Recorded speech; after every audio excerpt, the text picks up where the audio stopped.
topics in on-site power this year, especially, is with the cheap price of natural gas and the shutdown of several of the major power players, coal plants, for example, the last several years, and the cheap price of gas and the lack of reliability on the system, on the grid for that matter. A lot of people are looking at reliability, affordability, efficiency, and flexibility for their power needs, whether it's a campus, a military base, industrial complexes. That's the key to sustaining their operations, right? Reliability, affordability, efficiency, and environmentally friendly. So with cheap price of gas today, they can easily do that. Plus, there's several hybrid options. What I mean by that is in terms of solar and wind coming on, not just utility scale, but on a smaller scale, including them with recip engines, for example, and you have a hybrid system where you have the best of both worlds and be, environmentally friendly, CO2 conscious, while still meeting the needs of your facility from a reliability and efficiency standpoint.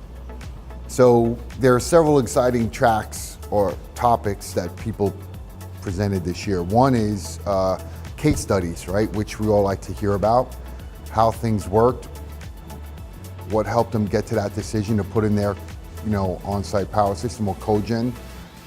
There's a presentation on demand response in various ISOs, so people with on-site power can take advantage of the demand response market in real time, and I'm sure we'll add that so people can learn how to make money while throwing power on the grid in addition to meeting their own internal needs.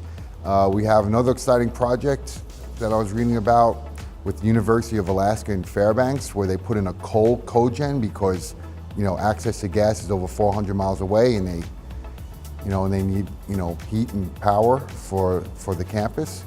So that seems to be an exciting track. And we're also going to get into what it looks like into Central and Latin America as well as the Caribbean. With the lack of gas there's liquefied natural gas, LPG, things of that nature. A lot of options in addition to oil. So we'll talk about that a little bit.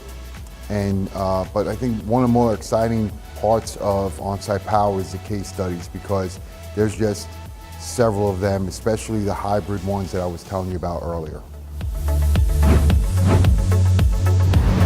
So if there's one reason I can give people to attend POWERGEN, if they ask me, I would tell them it's one-stop shopping. You can go to POWERGEN, 20,000 people, several vendors in various aspects of the power generation market, from conventional power generation to nuclear to renewables, and you can learn a lot about all those aspects of power generation, as well as meet people. 20,000 people, there's a lot of vendors, a lot of potential clients, customers, and the nature for you to meet. It's a show you can't miss.